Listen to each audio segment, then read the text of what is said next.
Welcome to the C&SI Monitoring Academy, and thank you for watching this video. My name is Sandra and I'm a software support engineer at IBM. After watching this video, you will be able to understand the tacmd PDcollect usage on Windows. Our aim is to pass on our daily hands-on knowledge of the products direct to you, and I hope you find this useful, and be sure to use the thumbs up if you do. Hello. The new tacmd PDcollect command will allow you to run PDcollect with some options. This reduces the number of files that are created and can also state what the name of the file is and where it is put. The -D option allows you to set the directory that PDcollect file is going to be collected into, which is most important because you've got to make sure you have enough space for this file. The -O option will allow you to not collect data for certain things. One of those being is the history files. So no history means no history records will be collected as part of the PDcollect, and no event means on Windows that no Windows event logs are actually collected. A -A option will allow you to name the file that the PDcollect gets put into. So usually it is useful to have this as a PMR number at the beginning, so you have that ready in the correct format to send to support, as you should always have the PMR number at the beginning of anything that you send to support. That way it will find its way to the right location at our end. I'm just going to put my machine name in and then run the command. This will take some time to run.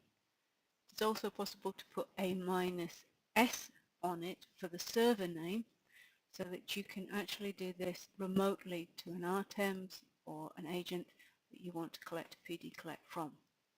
If you are doing a remote machine, it will ask you for a username and password to log in, but under normal circumstances this tacmd command will not ask you for a password, a username and password. It will take some time for PDcollect to run. It then comes up with this output. Then once it's collected all the files, it will come up with this output, which allows you to review everything that's there first.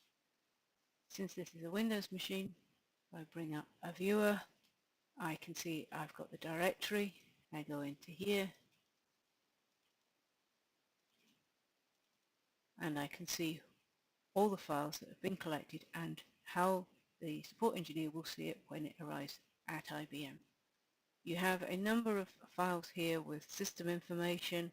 This allows us to check a lot of details that we might have to come back and ask you about, but this is a quicker way of doing it. Then we have some of the ITM files, and most importantly we have the logs directories, which will give us all the logs information that hopefully we'll need for at least an initial look at this.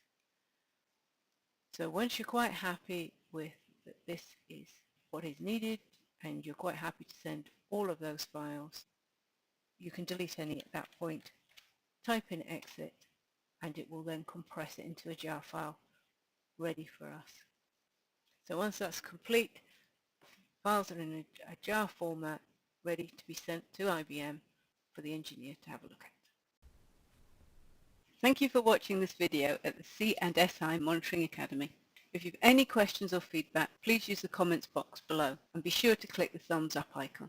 We have provided several helpful links so you can find out more of our content and contact with us. Thanks for watching.